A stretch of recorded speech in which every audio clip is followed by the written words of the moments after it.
As we reevaluate the last 20 years, it's clear that delinking trade and human rights has not improved our trade relationship. Just think of this, my colleagues. When we were starting this discussion following Tiananmen Square, the China-U.S. trade deficit, their advantage in the trade was $6 billion a year. I thought for $6 billion, we can free the prisoners at Tiananmen Square, we can gain access to their markets, we can stop their proliferation of dangerous weapons that contribute to weapons of mass destruction, delivery systems, and the rest, for $6 billion a year. Now, it is more than $6 billion a week. A week. And look what is happening in human rights at the same time.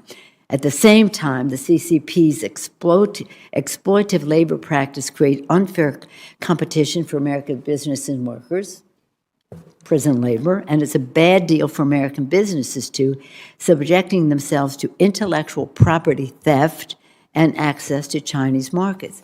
As I mentioned, you want to manufacture in China, you have to give them your designs. They no longer need you. They have your intellectual property. And then they say, but you can't sell in our market. We have your designs. We can sell in our market. As I mentioned before, we can now compete globally. So, meanwhile, in terms of human rights and the rule of law over the last 20 years, the more things change, the more they are the same. In the 1990s, we fought against Beijing's use of prison labor. Now we're combating the use of forced Uyghur labor in concentration camps.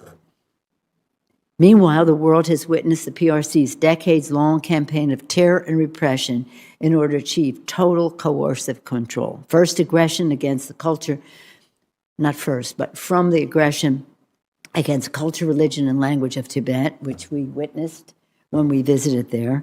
The president of China had said to me when I complained to him with Dianne Feinstein about what they're doing in Tibet, he said, go see for yourself. We've done great things in Tibet. I said, well, thank you for that, because I've been trying for 25 years to get a visa to go to Tibet.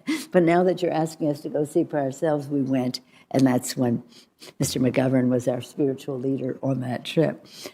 So Tibet, a crushing of Hong Kong's autonomy and civil rights, what they're doing in Hong Kong, really?